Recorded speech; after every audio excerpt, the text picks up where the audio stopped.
अध्याय 590 रोहित का पुनरुद्धार। अब ये जांचने का समय है कि आखिर चल क्या रहा है।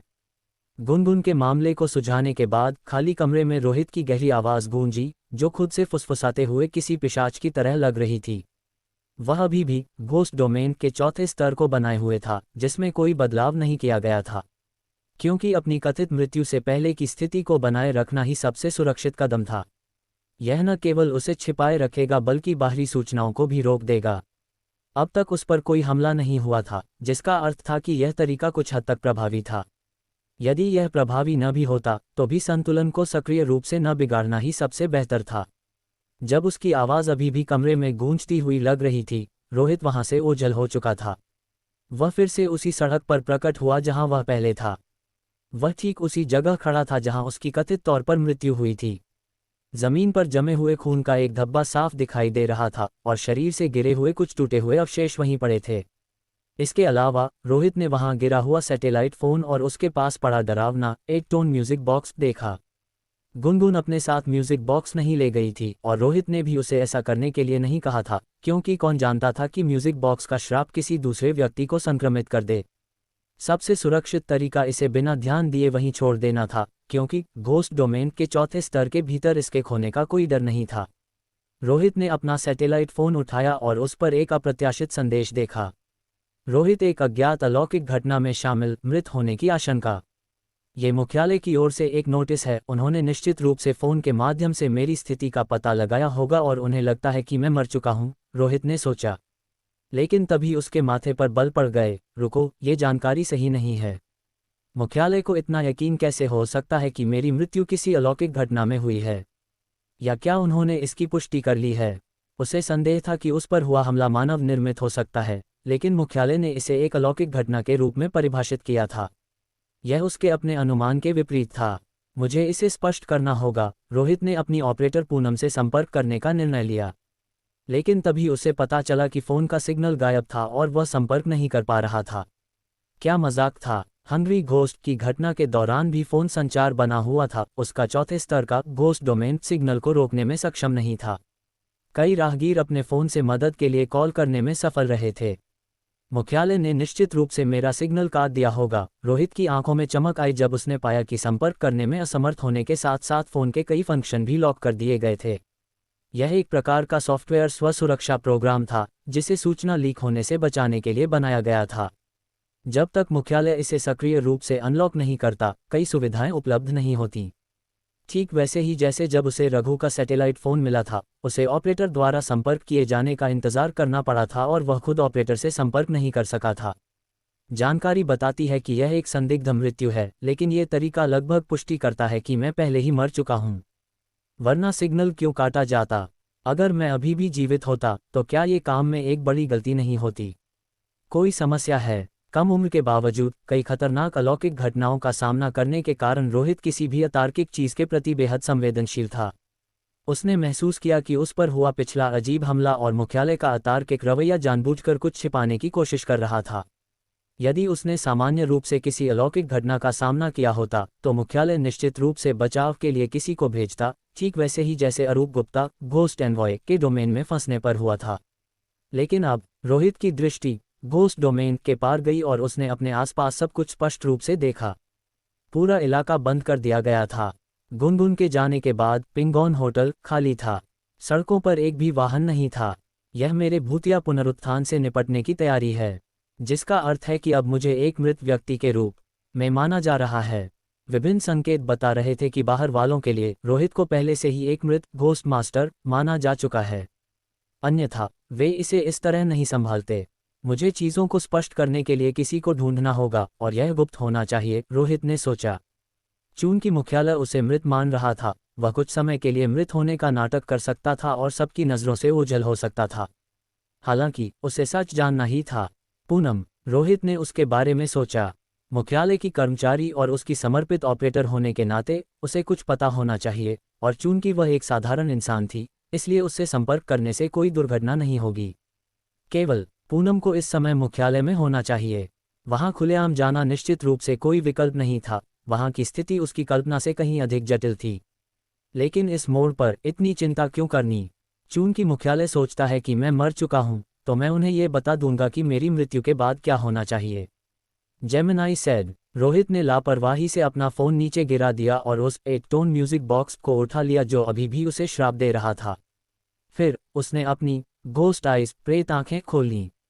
इस बार उसने केवल 4 नहीं बल्कि अपनी सभी 9 प्रेत आंखें खोल दीं। ये पुष्टि हो चुकी थी कि घोस्ट डोमेन की 4 परतों के ओवरलैप होने तक म्यूजिक बॉक्स का श्राप प्रभावित नहीं होता था। अस्थायी रूप से 5 स्तरीय घोस्ट डोमेन खोलने का भी कोई प्रभाव नहीं पड़ता था।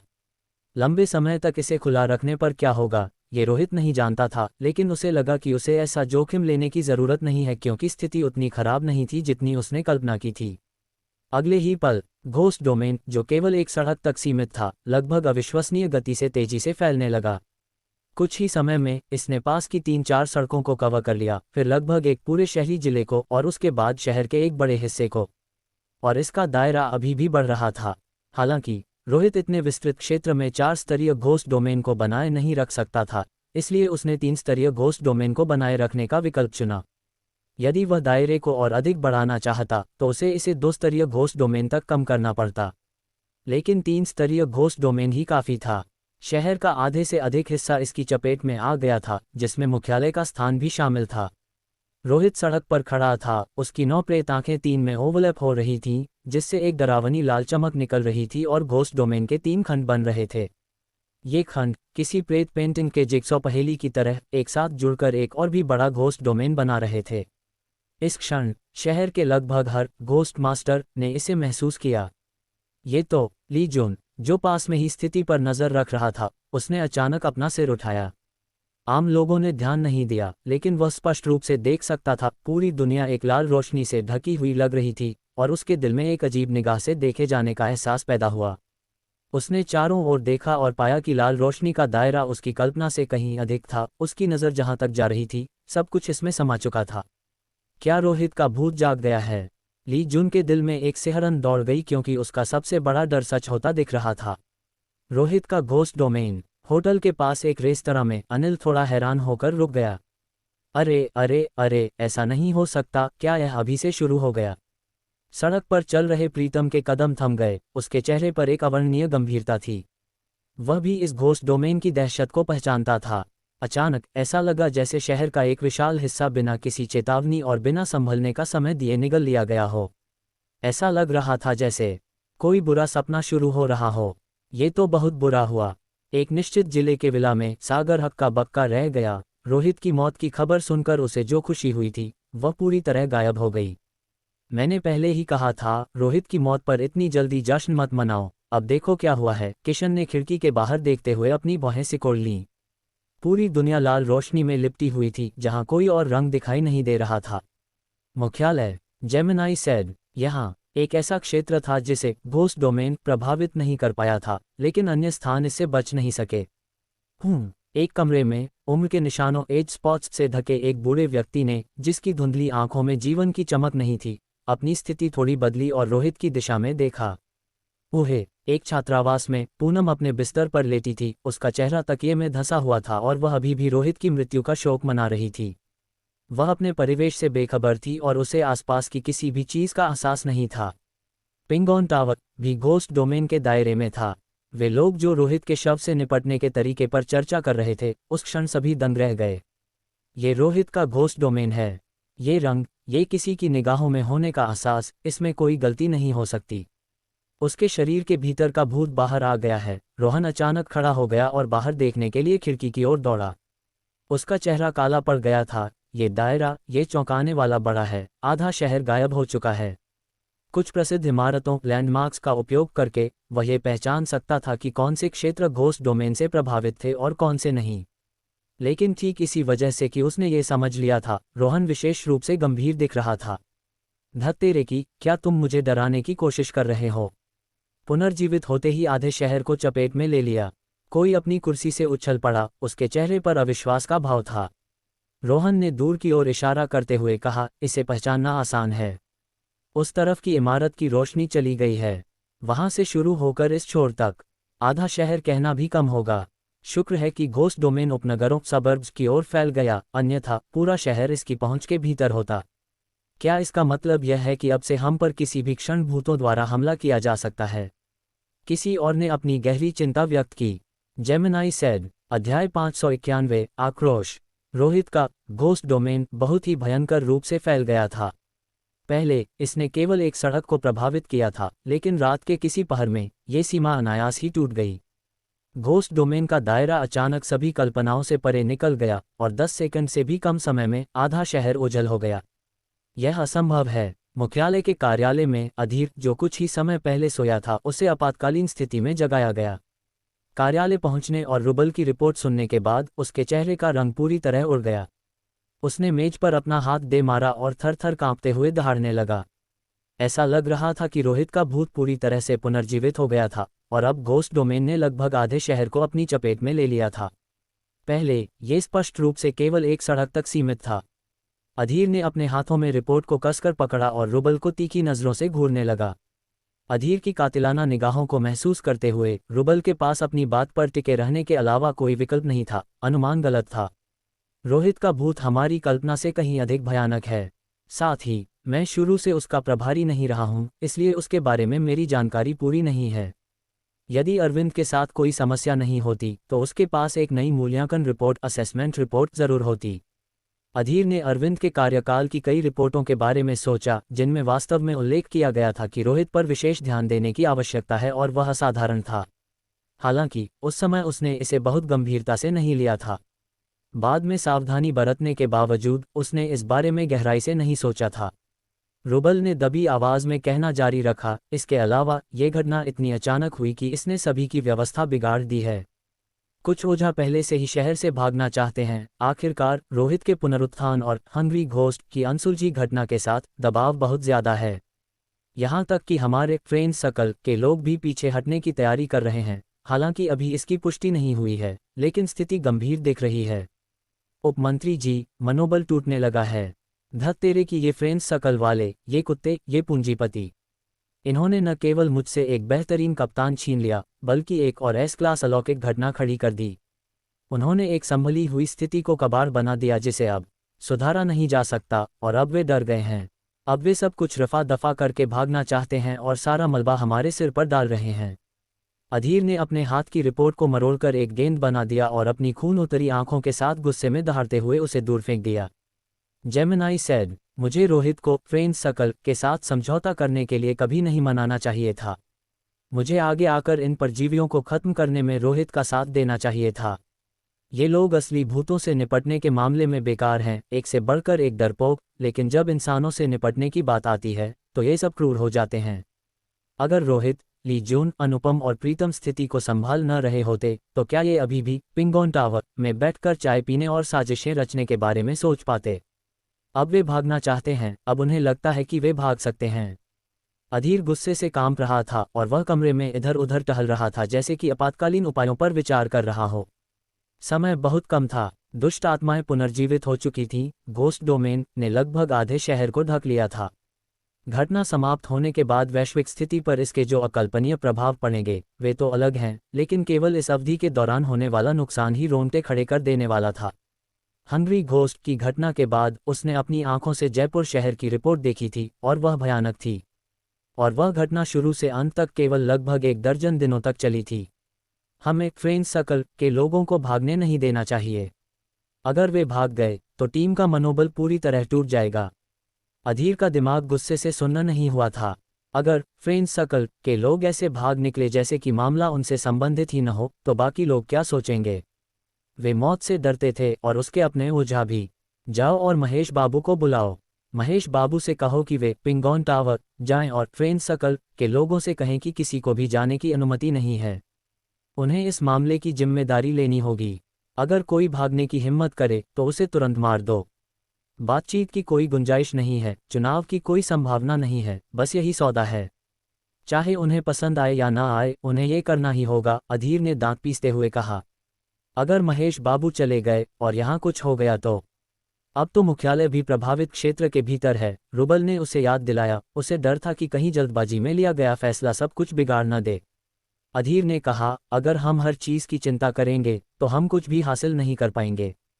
हम अभी बहुत कुछ नहीं संभाल सकते। खतरनाक। इस समय सुरक्षित जगह कहाँ है? अगर हम इस मामले को कम से कम समय में सुलझा लेते हैं तो अभी भी सुधार की गुंजाइश है, लेकिन अगर यह खींच गया तो परिणाम अकल्पनीय होंगे। क्या हमें इस पर चर्चा करने और रिपोर्ट करने की आवश्यकता है? रुबल एक पल के लिए झिझका। अधीर का चेहरा काला पड़ गया। कोई ज़रूरत नहीं है, मैं इसकी जिम्मेदारी लूंगा। एक बार यह खत्म हो जाए तो मैं इस्तीफा दे दूंगा। इसलिए तुम्हें किसी और चीज़ की चिंता करने की ज़रूरत नहीं है।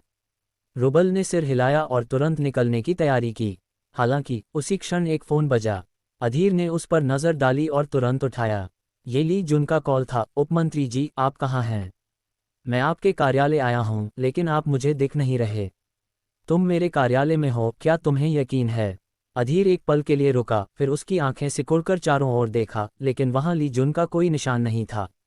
जेमिनाई सेड, सही कहा, मैं बिल्कुल आपकी मेज के सामने खड़ा हूँ, ली जुन ने कहा। यह मामला बहुत ही गंभीर है, मैं तुरंत यहाँ पहुँचा हूँ। रुबल आश्चर्य से चिल्लाया, ली जुन, मैं भी उपमंत्री के साथ इसी कार्यालय में हूँ, लेकिन मुझे तुम कहीं दिखाई नहीं दे रहे। ये शब्द सुनने के बाद फोन के दूसरी ओर ली जुन शांत हो गया। अधीर की सांसें भी तेज होने लगी, क्योंकि स्थिति कल्पना से कहीं ज़्यादा खराब हो सकती थी। ये घोस्ट डोमेन है, इसने हमें एक दूसरे से अलग कर दिया है। मुझे अभी एहसास हुआ कि पूरे मुख्यालय में एक भी व्यक्ति नहीं है। ली जुन ने शायद कुछ ही क्षण पहले स्थिति की पुष्टि की थी और वह असाधारण गंभीरता के साथ बोल रहा था। ये सुनकर अधीर लड़खड़ा गया। पिछले कई दिनों के लगातार काम के बाद वह मुश्किल से खुद को संभाल पा रहा था। वह लगभग गिरने ही वाला था। उपमंत्री जी, रुबल ने फुर्ती से उन्हें सहारा दिया। अधीर ने दांत पीसते हुए कहा, जाओ, अरूप गुप्ता को सूचित करो कि अब से सब कुछ उनके द्वारा व्यवस्थित किया जाएगा। महेश बाबू वाले मामले को अभी रोक दो, और यदि अरूप गुप्ता को आवश्यकता हो तो वह ज़रूरत पड़ने पर हंग्री घोस्ट की कॉफिन नेल ताबूत की कील का उपयोग कर सकते हैं। अब उसने आगे आदेश देने की हिम्मत नहीं की, क्योंकि वह इस डरावनी स्थिति को समझ नहीं पा रहा था। उसने फैसला किया कि एक ऐसी योजना तैयार करने की जिम्मेदारी उस व्यक्ति को दी जाए जो इन पारलौकिक घटनाओं से सबसे अधिक परिचित हो। और अरूप गुप्ता हमेशा से इन मामलों पर शोध कर रहे थे। वर्तमान स्थिति को उनसे बेहतर कोई नहीं समझ सकता था। इसी बीच शहर की एक इमारत की सबसे ऊपरी मंजिल पर रोहित लापरवाही से इमारत की मुंडेर पर बैठा था। उसके पैर लगभग 200 मीटर की ऊंचाई पर हवा में लटक रहे थे। ऊंची इमारतों से टकराने वाली ठंडी हवाएं बेतहाशा चल रही थीं। ऐसा लग रहा था मानो वे उसे उड़ा ले जाएंगी, लेकिन उसका शरीर टस से मस नहीं हुआ, जैसे उस पर कोई असर ही न हो रहा हो। हालांकि उसके सिर के ऊपर 3 लाल आंखें पूरे शहर पर एक ऐसी अजीब निगाह रखे हुए थी जो समझ से परे थी। ये 3 घोस्ट आइज उसके 3 स्तरीय घोस्ट डोमेन का प्रतिनिधित्व कर रही थीं। रोहित ने अपनी सभी 9 आंखों का उपयोग किया था। उसने कुछ भी छिपाकर नहीं रखा था। उसका ये 3 स्तरीय घोस्ट डोमेन सक्रिय करना कोई जल्दबाजी में लिया गया फैसला नहीं था। इसने जिस क्षेत्र को घेरा था वह बिना सोचे समझे नहीं चुना गया था, बल्कि इसके पीछे एक ठोस उद्देश्य था। घोस्ट डोमेन की पहली परत ने सभी आम लोगों को अलग कर दिया है। उन्हें घोस्ट डोमेन की इस पहली परत के भीतर सामान्य रूप से अपना जीवन जीना चाहिए। उन्हें इस झमेले में पड़ने की कोई ज़रूरत नहीं है। जेमिनाई सेड, रोहित ने घोस्ट डोमेन की पहली परत को वास्तविकता के साथ इस तरह मिला दिया कि उसमें कोई बदलाव नहीं आया। दूसरे शब्दों में, आम लोगों को इसका पता भी नहीं चलेगा और न ही वे इससे प्रभावित होंगे। उनका उन घटनाओं से कोई लेना देना नहीं होगा जो अब शुरू होने वाली थी। वास्तव में उसके घोस्ट डोमेन के भीतर रहना उनके लिए एक प्रकार की सुरक्षा ही थी। इन आम लोगों के बीच उसके दोस्त और परिचित भी थे। वह केवल भयंकर आत्माओं के पुनरुत्थान का नाटक कर रहा था, वास्तव में ऐसा कर नहीं रहा था, इसलिए ये उपाय आवश्यक थे। घोस्ट डोमेन की दूसरी परत वह जगह है जहां सभी घोस्ट मास्टर निवास करते हैं। उनके लिए पूरा शहर सुनसान है, जीवित लोगों और रोशनी से रहित, बस लाल रंग में रंगा हुआ एक संसार। यही वह जगह है जो वास्तव में खतरनाक है। और मैं घोस्ट डोमेन की तीसरी परत में हूँ। रोहित ने अपने कार्यों को आसान बनाने के लिए घोस्ट डोमेन के भीतर के सभी लोगों की स्क्रीनिंग और उन्हें अलग करने में कुछ समय बिताया। ये सब पूरा करने के बाद वह धीरे से खड़ा हुआ। अब इस क्षण से इस शहर का नियंत्रण मेरे हाथ में है। रोहित ने कदम आगे बढ़ाया। उसका कदम 200 मीटर की खाली हवा में था, लेकिन वह गिरा नहीं। इसके बजाय वह कुछ कदम आगे बढ़ा और फिर उसकी आकृति झिलमिलाई और वह डरावने तरीके से ओझल हो गया। आसपास की ठंडी हवा तुरंत थम गई। सब कुछ उजाड़ और बेजान हो गया, जैसे वहां जीवन का कोई नामोनिशान न बचा हो। रोहित घोस्ट डोमेन की तीसरी परत में प्रवेश कर चुका था। इस तीसरी परत के भीतर वह शहर में कहीं भी प्रकट हो सकता था। और घोस्ट डोमेन के दायरे में आने वाली कोई भी चीज़ उसके प्रवेश को रोक नहीं सकती थी। दीवारें, फर्श, बैंकों की तिजोरियां, वह हर चीज़ के आर पार जा सकता था सिवाय सोने से बने सेफ हाउस के। इसके अलावा उसकी इन प्रेत आंखों के सामने अब शहर का कोई भी रहस्य सुरक्षित नहीं बचा था। अध्याय 592 रोहित लॉग्स ऑफ। रोहित ने घोस्ट डोमेन के भीतर कई लोगों को देखा। कुछ परिचित थे, कुछ कम परिचित और कुछ पूरी तरह से अजनबी, जिनमें कुछ विदेशी चेहरे भी शामिल थे। शहर में उसकी कल्पना से कहीं अधिक घोस्ट मास्टर छिपे हुए थे। उसने कम से कम 20 सेफ हाउस खोज निकाले थे। हालांकि वे बहुत बड़े नहीं थे और कुछ तो जयपुर शहर में उसके द्वारा बनाए गए सेफ हाउस से भी कम प्रभावशाली थे, लेकिन उनकी संख्या वास्तव में आश्चर्यजनक रूप से अधिक थी। इसने रोहित को इस बात पर हैरान कर दिया कि बड़े शहरों में अमीर लोग वाकई बहुत हैं, क्योंकि उसने अपना सारा पैसा और वेतन खर्च करने के बाद मुश्किल से एक अकेला सेफ हाउस बनाया था। इन सेफ हाउसों के अलावा, जिन्हें भेदा नहीं जा सकता था, मुख्यालय का एक हिस्सा ऐसा था जहां उसका घोस्ट डोमेन नहीं पहुंच पा रहा था। वह हिस्सा पूरी तरह खाली और अभेद्य था। उपनगरों के एक खास इलाके में भी एक ऐसा ही ब्लैंक स्पॉट था। शहर के जिले में कुछ और भी रहस्यमयी जगहें थीं जिन्हें घोस्ट डोमेन भेद नहीं सका था। अभी उन चीज़ों की चिंता करने का समय नहीं है। रोहित को उनमें कोई दिलचस्पी नहीं थी। एक टोन म्यूजिक बॉक्स की वह अजीबोगरीब धुन अभी भी उसके दिमाग में गूंज रही थी। वह आवाज़ उसे याद दिला रही थी कि उसकी ज़िंदगी अब ज़्यादा लंबी नहीं बची है और वह जो कुछ भी करना चाहता है उसे जल्दी करना होगा। उसे संदेह था कि मुख्यालय का वह हिस्सा जिसे भेदा नहीं जा सका, वह शायद महेश बाबू का निवास स्थान था। लेकिन उसने परवाह नहीं की और फिर भी मुख्यालय के एक छात्रावास की इमारत में प्रकट हुआ। छात्रावास की उस इमारत में मौजूद पूनम की रात आंखों ही आंखों में कटी थी। वह पूरी रात सो नहीं पाई थी। Gemini sad. पूनम के काम के दौरान उसकी हमेशा एक ही इच्छा रहती थी कि जब भी उसे छुट्टी मिले वह बिना किसी रोक टोक और बिना फ़ोन की घंटी के घंटों तक सो सके। लेकिन आज जब वह दिन आया तो पूनम की आंखों से नींद कोसों दूर थी। रोहित मर चुका था। उसका अपना एक्सक्लूसिव कम्युनिकेशन रूम भी जा चुका था। अब वह उस आवाज़ को नहीं सुन सकती थी जो कभी भी गूंज उठती थी, और न ही उस चेहरे को देख सकती थी जिससे वह नफरत या शायद दिखावे की नफरत करती थी। तुम अभी बहुत छोटे थे, अभी 20 साल के भी नहीं हुए थे। तुम हमेशा इतने सख्त दिखते थे, कभी कोई लड़ाई नहीं हारते थे, लेकिन बहस में कभी जीत नहीं पाते थे। केशव अभी भी तुम्हारे वापस आने और तुम्हारे साथ गेम खेलने का इंतजार कर रहा था। तुम्हारी सेक्रेटरी कंपनी को संभालने और प्रदर्शन सुधारने के लिए कड़ी मेहनत कर रही थी, और तुम्हारी माँ अभी भी परिवार और दोस्तों के सामने शेखी बघार रही थी कि तुम कितने होनहार हो। और अब तुम बस इस तरह गायब हो गए। पूनम यही सोच रही थी। वह रोई नहीं, लेकिन उसका दिल टूटा हुआ था। वह रोहित के पारिवारिक मामलों के बारे में खुद रोहित से ज्यादा जानती थी। रोहित के आसपास के हर व्यक्ति की जांच की गई थी और उसकी जानकारी लगातार पूनम को भेजी जाती थी ताकि वह समय समय पर यह संदेश दे सके और घोस्ट मास्टर्स की मनस्थिति को स्थिर रख सके। लेकिन अब इन सब का कोई मतलब नहीं रह गया था। हालांकि जब पूनम अपने विचारों में खोई हुई थी तभी छात्रावास की लाइटें अचानक टिमटिमाते लगीं, जैसे कि बिजली का प्रवाह स्थिर हो गया हो या किसी हस्तक्षेप से प्रभावित हो रहा हो। पूनम ने पहले तो ध्यान नहीं दिया, लेकिन जल्द ही उसे एहसास हुआ कि यह गड़बड़ी लगातार बनी हुई थी। लाइटें जल बुझ रही थीं, जिससे कमरा बारी बारी से रोशनी और अंधेरे के बीच झूल रहा था। अब इसे नज़रअंदाज करना नामुमकिन था। क्या हो रहा है? पूनम ने लाइट ट्यूब को देखने के लिए थोड़ा सिर उठाया। अचानक उसके मन में किसी भूतिया घटना का विचार आया, लेकिन उसने तुरंत उसे झटक दिया। ये मुख्यालय की छात्रावास इमारत थी, यहाँ ऐसी घटना कैसे हो सकती है? शायद लाइट ट्यूब खराब हो गई होगी जिसे कल बदलना पड़ेगा। यही सोचकर पूनम खुद को संभालते हुए उठी ताकि लाइट बंद करके सो सके। लेकिन जैसे ही वह बैठी, उसके सामने की रोशनी मध्यम हो गई और उसने देखा कि सामने वाले बिस्तर पर अंधेरे का एक अजीब सा पुंज उभर आया है। गौर से देखने पर वह और भी सहम गई। अंधेरे में एक इंसान की परछाई दुबकी हुई थी, जैसे कोई सचमुच वहां बैठकर उसे देख रहा हो। डर के मारे उसका चेहरा पीला पड़ गया। वह लगभग चीखने ही वाली थी। उसे याद आया कि पिछली बार जब अरविंद के स्टूडियो में गलती हुई थी तो भूतिया घटना संचार कक्ष तक फैल गई थी और उसके कई साथी मारे गए थे। अब वह इस छात्रावास में अकेली थी, यहाँ किसी दूसरे व्यक्ति का होना असंभव था। तुम अभी भी पहले की तरह ही डरपोक हो। उस साय के बीच से एक जानी पहचानी आवाज गूंजी। Gemini sad. बुझी हुई रोशनी फिर से जल उठी और वहां एक युवक बैठा था जो अचानक प्रकट हुआ था। उसकी नज़र शांत और तेज थी और उसमें कहीं भी उस डरावने सन्नाटे या मौत का कोई संकेत नहीं था। रोहित, रोहित। पूनम की आंखें तुरंत फटी की फटी रह गईं और उसके चेहरे पर दहशत के भाव आ गए, जैसे उसने दुनिया की सबसे अकल्पनीय चीज़ देख ली हो। तुम रोहित नहीं हो, तुम कौन हो? रोहित तो मर चुका है। उसने अपनी आंखों से रोहित का शव देखा था, उसके सिर को 2 हिस्सों में फटे हुए और जमीन पर जमा हुए खून को देखा था। उसकी मौत की खबर की पुष्टि हो गई थी, और यहाँ तक कि उस सड़क पर भूत भी दोबारा सक्रिय हो गए थे।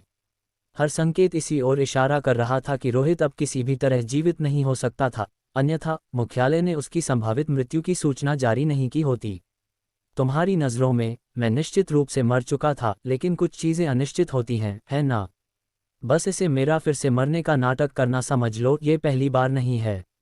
रोहित शांति से बोला, फिर आगे कहा, इसके अलावा मेरा तुमसे संपर्क नहीं हो पा रहा था, इसलिए मैं खुद देखने चला आया। मेरा तुमसे संपर्क नहीं हो पा रहा था। इन शब्दों ने पूनम के कोमल दिल पर गहरी चोट की, और वह अचानक फूट फूट कर रोने लगी। उसके गालों से आंसू थमने का नाम नहीं ले रहे थे। मेरा संचार कक्ष बंद कर दिया गया था। मैंने उपमंत्री के सामने अपनी चिंताएं रखीं, लेकिन उसका कोई फायदा नहीं हुआ। हम सब ने सोचा कि तुम मर चुके हो, उसने सिसकियों के बीच कहा। मैंने वह संदेश देखा है। उसमें कहा गया था कि मेरी मृत्यु किसी अज्ञात अलौकिक घटना में हुई है, लेकिन अब मैं तुम्हें विश्वास दिला सकता हूं कि मेरी मृत्यु के स्थान पर कोई अलौकिक घटना नहीं हुई थी, यहां तक कि 1 किलोमीटर के दायरे में भी कुछ नहीं था। रोहित ने उसे गंभीरता से देखा। तुम जानती हो कि क्या चल रहा है ना? पूनम ने अपने आंसू पोंछते हुए तेजी से सिर हिलाया। मैं जानती हूँ। मैं उस समय संचार कक्ष के ठीक बाहर थी। मैंने उपमंत्री और कुछ अन्य टीम लीडरों को चर्चा करते और यहाँ तक कि बहस करते हुए सुना था। तुम किसी अलौकिक घटना में नहीं मारे गए थे, ये फ्रैंक सकल का काम था। उन्हें 6 बजे से पहले मुख्यालय को जवाब देना था, इसलिए उन्होंने तुम्हें रास्ते से हटा दिया। तो मेरी हत्या की गई थी। रोहित की नज़र थोड़ी बदली। वह इस निष्कर्ष से बहुत हैरान नहीं था, यह उसकी उम्मीदों के भीतर ही था। पूनम से निश्चित जवाब मिले बिना भी वह खुद फ्रैंक सकल को निशाना बनाता। चाहे यह उनका काम हो या न हो, उसे वैसे भी बहुत लंबे समय तक जीवित रहने की उम्मीद नहीं थी। वह पहले उन लोगों को खत्म कर देना चाहता था। ये दुश्मन को छोड़ने से बेहतर है कि गलती से मार दिया जाए वाली क्लासिक सोच थी। आखिरकार वे लोग भी किसी अच्छे काम में नहीं लगे थे। क्या तुम जानती हो उन्होंने मुझे कैसे मारा? रोहित ने आगे सवाल किया। पूनम ने सिर हिलाकर मना कर दिया कि वह नहीं जानती। रोहित ने ज्यादा दबाव नहीं डाला। उसने अंदाजा लगाया कि शायद अधीरा को भी फ्रैंक सकल द्वारा अपनाए गए तरीकों के बारे में स्पष्ट जानकारी न हो। मेरी मृत्यु के बाद अधीरा की फ्रैंक सकल के साथ क्या करने की योजना है? उसने एक और प्रश्न पूछा। इस बार पूनम चुप हो गई, जैसे वह उत्तर देने में संकोच कर रही हो। तुम बताना नहीं चाहती? रोहित ने पूछताछ की, लेकिन मैंने काफी हद तक अंदाजा लगा लिया है।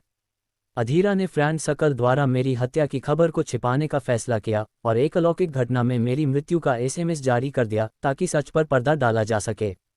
इसका उद्देश्य स्पष्ट रूप से सरल है, स्थिति को स्थिर करना, जटिलताओं से बचना और घोस्ट डोमेन के खिलाफ अभियानों को प्रभावित न होने देना। पूनम ने ऊपर देखा। उपमंत्री को दोष मत दो। वह उस समय गुस्से में थे और फ्रैंक सकल को खत्म करना चाहते थे, लेकिन बाकी लोग सहमत नहीं हुए। इसके अलावा फ्रैंक सकल ने हमें धमकी दी थी, अगर हमने कार्रवाई की तो उन्हें कुछ और लीडरों को रास्ते से हटाने में कोई गुरेज नहीं होगा। मामला बहुत गंभीर हो गया था, इसलिए मंत्री ने समझौता करने का निर्देश जारी किया। लेकिन मेरा मानना है कि यह केवल अस्थायी है। इसके खत्म होने के बाद एक को भी नहीं बख्शा जाएगा। उसने वह सब कुछ बता दिया जो वह जानती थी, इस डर से कि कहीं रोहित गलत न समझ ले। मैं नाराज नहीं हूं। अधीरा ने जो किया वह सही था। आखिर मरे हुए व्यक्ति के लिए बदला कौन लेगा, खासकर कई टीम लीडरों को खोने के जोखिम पर। अगर फ्रैंक सकल मुझे मार सकता था तो वे निश्चित रूप से दूसरों को भी मार सकते थे। रोहित ने आगे कहा, हालांकि मैं इसे समझता हूं, लेकिन मैं ऐसे तरीकों को स्वीकार नहीं करता। नियमों के अनुसार यदि कोई मुझे मारता है तो हत्यारा वैश्विक स्तर पर वांछित होना चाहिए, और इस मामले की प्राथमिकता अलौकिक घटनाओं से भी ऊपर होनी चाहिए। ये सही है। पूनम ने रोहित की ओर देखा, समझ नहीं पा रही थी कि और क्या कहे। नियम तुमने बनाए थे, लेकिन आज वे टूट गए। खैर छोड़ो, अब और कहना बेकार है। मुझे जो पूछना था मैंने पूछ लिया। रोहित खड़ा हो गया। पूनम ने हड़बड़ी में कहा, क्या तुम जा रहे हो? बिल्कुल, और अब से तुम्हें मेरे संचार की निगरानी करने की जरूरत नहीं होगी। घोस्ट आए। रोहित अब विदा ले रहा है। जब तक कुछ अप्रत्याशित न हो जाए मैं अब वापस ऑनलाइन नहीं आऊंगा। रोहित पूनम की ओर बढ़ा। पूनम चौंक कर चिल्लाई, क्या तुम इस्तीफा दे रहे हो? सो जाओ, जब तुम जागोगी तब तक सब कुछ खत्म हो चुका होगा। रोहित ने उसे सीधा जवाब नहीं दिया, बल्कि अपना हाथ उठाया और पूनम को मारकर बेहोश कर दिया। अध्याय 593 सबको घेरते हुए। वह मुख्यालय के छात्रावास डॉर्मिटरी की इमारत से बाहर निकल गया। रोहित को जाने की कोई जल्दी नहीं थी। वह इधर उधर घूमता रहा, कुछ तलाशता रहा और फिर जमीन के नीचे उतरकर ओझल हो गया। वह जमीन की गहराइयों में एक बहुत ही गुप्त स्थान पर पहुंचा। ये वह जगह थी जहां अलौकिक वस्तुओं को जमा करके रखा गया था। शुरुआत में अधीरा उसे यहां ले आया था और इन वस्तुओं का लालच देकर उसे टीम लीडर का पद छोड़ने के लिए मनाने की कोशिश की थी। वाकई रोहित ने वह पद छोड़ दिया था, इसलिए आज वह यहाँ एक ऐसी अलौकिक वस्तु लेने आया था जो उसकी होनी चाहिए थी। भूतिया कैमरा, प्रेत बुलाने वाला ध्वज, खाल की लालटेन। रोहित कई कमरों के पास से गुजरा लेकिन उसे उनमें से किसी में भी दिलचस्पी नहीं थी क्योंकि उसे उन चीज़ों की कोई ज़रूरत नहीं थी। वह सीधे उस कमरे की ओर गया जहां लाश लपेटने वाला कपड़ा रखा हुआ था। ये वह चीज़ थी जिसे उसने पहले ही अपने लिए निर्धारित और चुन लिया था। जेमिनाई सेड, शायद अगर मैं एक टोन म्यूजिक बॉक्स 8 सुरों वाला संगीत बक्सा के श्राप को नहीं झेल पाया तो यह वस्तु मेरे काम आ सकती है, रोहित ने मन ही मन सोचा। वह इस बात से पूरी तरह वाकिफ था कि अगर वह मृत्यु के बाद एक भयंकर प्रेत के रूप में दोबारा जीवित हुआ तो वह उसके वर्तमान स्वरूप से कहीं अधिक भयानक होगा। उसे अपनी मृत्यु के बाद की स्थितियों को संभालने के लिए किसी चीज़ की ज़रूरत थी। बेशक यह ज़रूरी नहीं था कि वह इसका उपयोग खुद के लिए ही करे, ये किसी अन्य प्रेत के लिए भी हो सकता था। जो भी हो, यह एक ऐसी चीज़ थी जिसकी उसे सख्त ज़रूरत थी। धड़ाम, रोहित ने हाथ बढ़ाकर पास की दीवार को तोड़ दिया। विशेष रूप से बने दरवाजे घोस्ट डोमेन को बाहर रखने में सक्षम थे, लेकिन दीवार के बीच का हिस्सा उतना मजबूत नहीं था। उसके लिए वह कमज़ोर था, इसलिए उसने आसानी से रास्ता बना लिया। तेजी से रोहित की आकृति कमरे में दिखाई दी। उसने एक बक्सा खोला और अंदर देखा। उस गंदे और पुराने लाश लपेटने वाले कपड़े पर एक शरीर की रूपरेखा बनी हुई थी और चेहरे की जगह पर अभी भी धुंधला सा मानवीय चेहरा पहचाना जा सकता था, जो इस बात का संकेत था कि किसी समय में इसने एक विभत्स लाश को लपेटा था।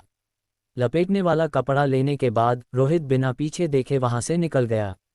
हालांकि जैसे ही वह भूमिगत क्षेत्र से बाहर निकल रहा था, एक शक्ति ने हस्तक्षेप किया और घोस्ट डोमेन का रास्ता रुक गया। झुर्रियों और बुढ़ापे के निशानों से भरा, मौत के कगार पर खड़ा एक बूढ़ा व्यक्ति हाथ में छड़ी लिए उसका रास्ता रोके खड़ा था। महेश बाबू, रोहित के कदम ठिठक गए। उसने भागने की जल्दी नहीं की।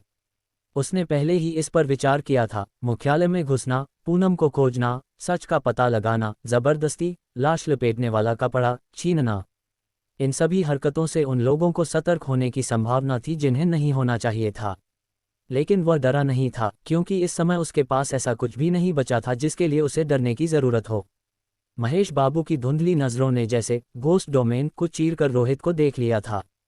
वह बहुत कम बोलते थे। आम दिनों में वह मुख्यालय में एक शुभंकर की तरह घूमते रहते थे, यहाँ वहाँ बैठ जाते थे और कभी कभी अपनी छड़ी थपथपाते थे।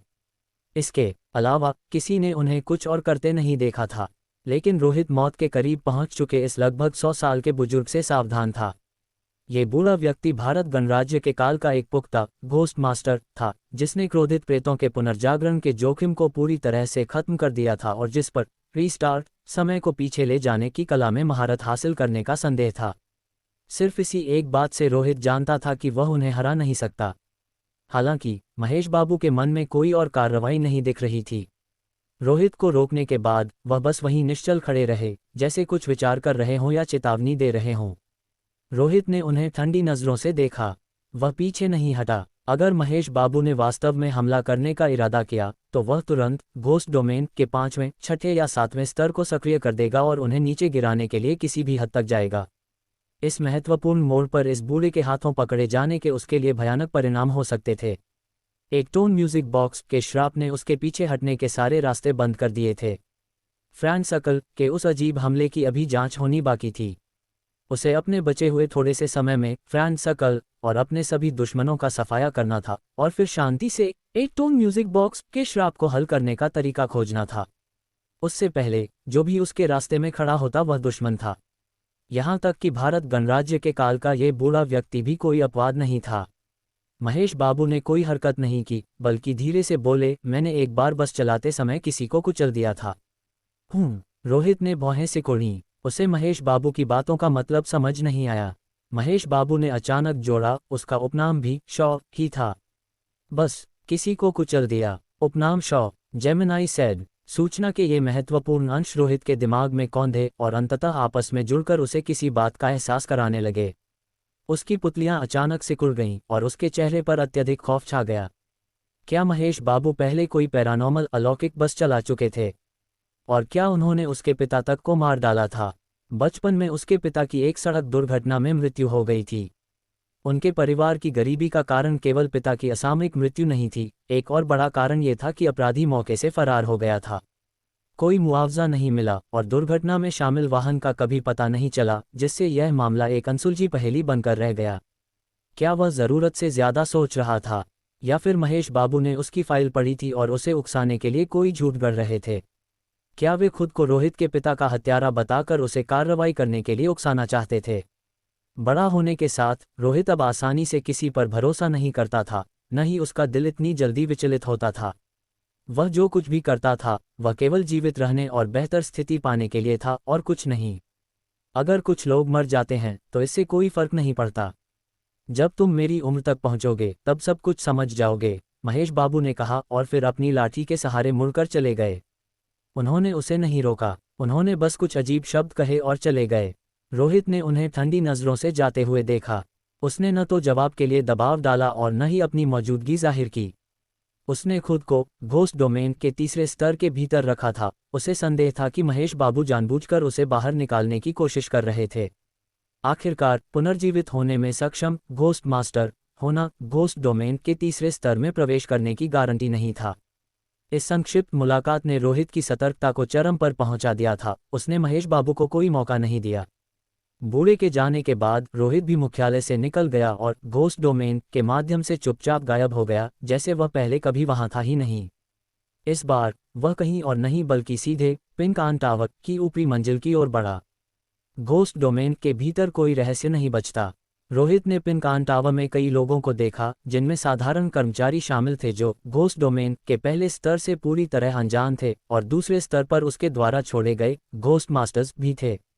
उनमें रोहन और कई अपरिचित घोस्ट मास्टर्स के साथ साथ रमन भी था। रोहित रमन को नहीं जानता था, लेकिन रॉबिन विलियम्स द्वारा एकत्र की गई बैकअप जानकारी से यह स्पष्ट था कि रमन वास्तव में पिनकान टावर का सीईओ और स्थानीय संचालक था। रोहन तो बस एक मुखौटा था जिसे फ्रैंक सकल ने सार्वजनिक चेहरे के रूप में आगे कर रखा था। घोस्ट डोमेन का स्वामी होना पुख्ता है, घोस्ट सिजर्स भूतिया कैंची का उपयोग करता है, कुछ प्रेतों को नियंत्रित कर चुका है। अज्ञात अलीपुर सिटी पैरानॉर्मल फोरम के नितिन के साथ आमना सामना हो चुका है। उसने अपने दिमाग में रमन के बारे में जानकारी को याद किया। डेटा कम था, फिर भी कुछ मुख्य बातें स्पष्ट थीं। उसके पास घोस्ट सिजर्स थीं और वह नितिन का डटकर मुकाबला कर सकता था। इन दो बिंदुओं के आधार पर रोहित ने उसे कम नहीं आंका। क्या मुझ पर हुआ वह विचित्र हमला रमन की घोस्ट सिजर्स से हो सकता था? रोहित ने अनजाने में अपनी गर्दन को छुआ। भले ही एक टोन म्यूजिक बॉक्स की शापित धुन अभी भी उसके दिमाग में गूंज रही थी, लेकिन पिछले हमले ने उसे अभी भी खौफ में डाल रखा था। चाहे वह वही हो या ना हो, पहले सारे हिसाब चुकता करते हैं। भले ही उसके पास घोस्ट सिजर्स हो, मैं उसे इस्तेमाल करने का मौका ही नहीं दूंगा, रोहित ने अपनी अगली चाल सोची। हालांकि श्राप ने उसे अभी मरने से बचा रखा था और यहाँ तक कि प्रतिशोधी आत्माओं के खिलाफ कुछ प्रतिबंधों को हटाकर उसे और भी भयानक क्षमताएं दे दी थी, लेकिन इसका मतलब यह नहीं था कि उसका कोई अंत नहीं था। इस बीच इमारत के मीटिंग रूम के अंदर दोस्तों का समूह रोहित के बारे में चर्चा जारी रखे हुए था। चलो यहाँ से निकलते हैं। रोहित शॉ मर चुका है और अब प्रतिशोधी आत्माएं फिर से सक्रिय हो गई हैं। इतने बड़े घोस्ट डोमेन में यह अनिश्चित है कि हमें उसका शव मिलेगा भी या नहीं, और यह भी देखना होगा कि क्या ये सुरक्षित है, क्योंकि उसके पास एक से ज्यादा प्रेत थे, किसी ने गंभीर चेहरे के साथ सुझाव दिया। जेमिनाई सेड, मैं भी सहमत हूँ। अब जब रोहित के प्रेत ने आधे शहर पर कब्जा कर लिया है और अगर घोस्ट ड्राइंग की घटना भी साथ में भड़क गई, तो हम एक साथ दो अलौकिक घटनाओं का सामना नहीं कर पाएंगे। मुझे लगता है कि इस बार मुख्यालय भी खतरे में पड़ जाएगा। अधीरा की भावनाओं की चिंता करने की कोई ज़रूरत नहीं है। ऐसे समय में जीवित रहना ही सबसे बड़ी कुशलता है, चाहे उसने जो भी किया हो। मेरा भी यही मानना है। भले ही रोहित की अलौकिक घटना का स्तर अभी पुख्ता नहीं हुआ है, लेकिन इसके पैमाने को देखते हुए मेरा अंदाज़ा है कि यह एस लेवल की घटना है। यहाँ रुकने का कोई मतलब नहीं है। चलो अभी निकल चलते हैं। अगर ज़रूरत पड़ी तो हम विदेश जा सकते हैं। हमारे पास विदेशों में भी निवेश है ना? इससे कुछ नुकसान जरूर हो सकता है, लेकिन कम से कम हम खतरे से तो बच जाएंगे। कई लोगों ने शरण लेने के लिए इलाके से बाहर जाने का सुझाव दिया। रोहन चुप हो गया। आप सब जा सकते हैं, लेकिन मैं नहीं भाग सकता। कप्तान बनने के बाद अगर मैं अब भाग गया तो मैं इसके परिणामों को झेल नहीं पाऊंगा। अध्यक्ष रमन, कृपया निर्णय लें। एक बार पुष्टि हो जाए तो हम अभी निकल जाएंगे। अगर मुख्यालय के लोगों ने हमें रोक लिया तो हम भाग नहीं पाएंगे, किसी ने आग्रह किया। मेज के मुख्य स्थान पर बैठे रमन ने कुछ नहीं कहा। इसके बजाय उसने अचानक खिड़की के बाहर देखने के लिए अपना सिर घुमाया। तभी एक क्षण में दूर से एक लाल रोशनी निकली और पलक झपकते ही वहां पहुंच गई, जिसने एक ही पल में पूरे मीटिंग रूम को अपनी चपेट में ले लिया। सत्यानाश! प्रतिशोधी आत्मा वेंजफुल स्पिरिट के निशाने पर होने के खतरे को महसूस करते हुए सभी के चेहरे डर से पीले पड़ गए। हमला इतना भयानक था कि प्रतिक्रिया करने का समय ही नहीं मिला। उस लाल रोशनी के भीतर हकीकत को तोड़ मरोड़ देने वाली कोई रहस्यमयी शक्ति थी, जैसे कि वह वहां मौजूद सभी लोगों को पिघला देना चाहती हो। जेमिनाई सेड, अध्याय 594, मिटता हुआ फ्रेंडसकल। अभी कुछ ही क्षण पहले बैठक में जमा दोस्त इस बात पर चर्चा कर रहे थे कि रुकना चाहिए या निकल जाना चाहिए, क्योंकि शहर की घटनाओं ने उनकी उम्मीदों को पार कर दिया था। रुकने का सीधा मतलब मौत हो सकता था, लेकिन अचानक अगले ही पल एक अनहोनी घट गई। एक लाल रोशनी, जिसमें एक प्रकार की भयावह और पैनी नजर थी, उनकी दिशा में फेंकी गई। जैसे कोई खूंखार प्रेत छिपकर देख रहा हो। उस एहसास ने सबकी रीढ़ में सिहरन पैदा कर दी और उन्होंने कुछ और भी भयानक महसूस किया। वह लाल रोशनी वास्तविकता को प्रभावित कर सकती थी। उनके शरीर ऐसे लगने लगे जैसे वे इस दुनिया से गायब होने वाले हों। उस समय मीटिंग रूम में मौजूद हर व्यक्ति खौफ से भर गया। हमला इतनी तेजी से हुआ कि जरा सी भी चेतावनी नहीं मिली, और अगर किसी को इसका आभास हो भी जाता तो प्रतिक्रिया करने का समय नहीं था। उस लाल रोशनी के नीचे हर कोई इतना घबराया हुआ था कि वे अपने आसपास की किसी भी चीज की परवाह किए बिना बस अपने शरीर के भीतर की प्रेत शक्ति का उपयोग करके विरोध करने की कोशिश कर रहे थे। अध्यक्ष रमन, मुझे बचाए। एक व्यक्ति का चेहरा आतंक से भर गया और उसने रमन की ओर हाथ बढ़ाते हुए बचाने की गुहार लगाई। वह भी एक घोस्ट मास्टर था, लेकिन उसने पाया कि उसके शरीर के भीतर का प्रेत गायब होता जा रहा है, जिससे वह विरोध करने में असमर्थ हो गया। ऐसी स्थिति में केवल तभी कोई उम्मीद होती है जब एक खूंखार प्रेत दोबारा जीवित होकर संघर्ष का मौका दे। लेकिन उन्हें घेरने वाली वह लाल रोशनी प्रेतों को नहीं, बल्कि इंसानों को निशाना बना रही थी। स्थिति ऐसी थी कि इससे पहले कि वह प्रेत की शक्ति का उपयोग कर पाता, उसका शरीर तेजी से ओझल होने लगा। जैसे कागज पर लिखे अक्षरों को तेजी से मिटा दिया जाता है। वहां न कोई लाश थी, न कोई घाव, बस उस लाल रोशनी में पूरे के पूरे लोग रहस्यमयी ढंग से गायब हो रहे थे। यहाँ तक कि उनके शरीर के भीतर के प्रेत भी बिना किसी निशान के लुप्त हो गए। ऐसा लग रहा था जैसे इस दुनिया में उनका कभी कोई अस्तित्व ही नहीं था। जेमिनाई सेड, इसके अलावा पूरा पिनकान टावर भी अपनी 3 मंजिलों के साथ एक ही पल में ओझल हो गया। सबसे निराशाजनक बात यह थी कि वह लाल रोशनी केवल एक पल के लिए नहीं थी, वह बिना रुके जारी रही, जैसे उन्हें मारे बिना पीछे हटने का उसका कोई इरादा न हो। कुछ लोग इस भयानक प्रेत हमले को बर्दाश्त नहीं कर सके और मौके पर ही मारे गए। अन्य लोग संघर्ष करते रहे, लेकिन उनके शरीर क्षत विक्षत हो गए। लाश का केवल आधा हिस्सा ही बचा था, और ऐसा लग रहा था कि अब वे प्रेत के रूप में दोबारा जीवित होने ही वाले हैं। फिर भी कुछ ऐसे भी थे जो इस हमले का मजबूती से सामना करने में सफल रहे। रोहन का बाहरी सूट गायब हो गया, जिससे उसके नीचे एक अजीब पोशाक दिखाई देने लगी। साफ तौर पर यह पुराने जमाने की किसी मृत व्यक्ति की कफननुमा पोशाक थी, जिस पर काले रंग से दीर्घायु का प्रतीक बना हुआ था। वह पुरानी, गंदी और सूखे हुए खून के अमित धब्बों से भरी थी। भूतिया कफन, ये पोशाक जानी पहचानी थी। रोहित नहीं भूल सकता था कि इसका पहला मालिक पावन कुमार था। जयपुर शहर में उनके बीच भीषण लड़ाई हुई थी। बाद में जब हंग्री घोस्ट भूखा प्रेत की घटना हुई और पावन कुमार उसके हाथों मारा गया, तब ये कफन उसी हंग्री घोस्ट के पास चला गया था। अप्रत्याशित रूप से केवल आधा साल ही बीता था और यह कफन अपने तीसरे मालिक के पास पहुंच गया था। हालांकि ये स्पष्ट था कि मुख्यालय ने किसी तरह इसे हंग्री घोस्ट के शरीर से उतारने में कामयाबी हासिल कर ली थी। ये भूतिया कफन भी एक असामान्य चीज थी। ये पहनने वाले को अन्य खूंखार प्रेतों के हमलों से बचा सकता था, लेकिन इसके बदले में यह एक श्राप या अजीब शक्ति भी रखता था। समय के साथ पहनने वाला व्यक्ति धीरे धीरे गलने लगता और जीवित से एक लाश में बदलने लगता, और एक बार पहनने के बाद इसे उतारना असंभव सा प्रतीत होता था। रोहित ने कभी इसे पाने की चाहत की थी, लेकिन हंग्री घोस्ट के भयानक स्वभाव के कारण वह पीछे हट गया था। अब एक प्रेत पर मौजूद ये कफन एक बार फिर उसके लिए मुसीबत बन रहा था। घोस्ट डोमेन के 5वें स्तर की लाल रोशनी को इस कफन ने रोक दिया था। रोहन दूसरों की तरह न तो गायब हुआ और न ही उस लाल रोशनी के असर से उसकी मृत्यु हुई। रमन का मामला और भी अजीब था। उसके चारों ओर घोस्टली आई भूतिया आंख की वह लाल रोशनी गायब हो गई थी। उस पर इसका कोई असर नहीं हुआ, उसे जरा सी भी परेशानी नहीं हुई। वहां अनुपम नाम का एक और घोस्ट मास्टर भी था जिसे रोहित नहीं जानता था, लेकिन उसने रॉबिन विलियम्स द्वारा इकट्ठा की गई जानकारी देखी थी। ये शख्स भी काफी अजीब था और इस गुट का एक महत्वपूर्ण चेहरा था, बिल्कुल चाली की तरह, जो पहले भाग गया था। रोहित ने पहले उसे खत्म करने के बारे में सोचा था, लेकिन बाद में विचार छोड़ दिया। अनुपम इसलिए गायब नहीं हुआ क्योंकि उसके शरीर से लगातार ताज़ा खून रिस रहा था, जो एक रहस्यमयी ढाल बनकर उसे हमले से बचा रहा था। उसके शरीर पर बहते खून ने कुछ प्रतीकों की रूपरेखा बना दी थी, जिन्हें पहचानना मुश्किल था क्योंकि वे आपस में जुड़े नहीं थे। जेमिनाई सेड, यह एक श्राप था। जानकारी के अनुसार अनुपम पूरी तरह से एक लापरवाह साहसिक यात्रा के कारण घोस्ट मास्टर बना था। ये स्पष्ट नहीं था कि उसने दोस्तों के साथ शर्त लगाई थी या वह अपनी बहादुरी साबित करना चाहता था, लेकिन उसने किसी समय देहात के एक कब्रिस्तान में जाकर एक लावारिस कब्र के पत्थर पर अपना नाम उकेर दिया था। तब से ऐसा लगता था कि एक खूंखार प्रेत उसके पीछे पड़ गया है। रमन का वह अजीब अलगाव, रोहन का भूतिया कफन और अनुपम की कब्र के पत्थर वाला श्राप। पूरे कॉन्फ्रेंस रूम में केवल वे ही सुरक्षित थे, लगभग बाकी सभी लोग गायब हो चुके थे। बस एक व्यक्ति अपने पीछे एक मुरझाया और धंसा हुआ मुर्दे का सिर छोड़ गया था, जिसकी धुंधली और बेजान आंखों में मौत से पहले का आतंक और बेबसी साफ झलक रही थी। लेकिन वह मुरझाया हुआ सिर वास्तव में मृत नहीं था। शांति के एक संक्षिप्त क्षण के बाद उसने अपनी पलकें झपकानी शुरू कर दी और चेहरे का मांस तेजी से सड़ने के साथ ही उसकी धूसर सफ़ेद पुतलियां धीरे धीरे हिलने लगीं।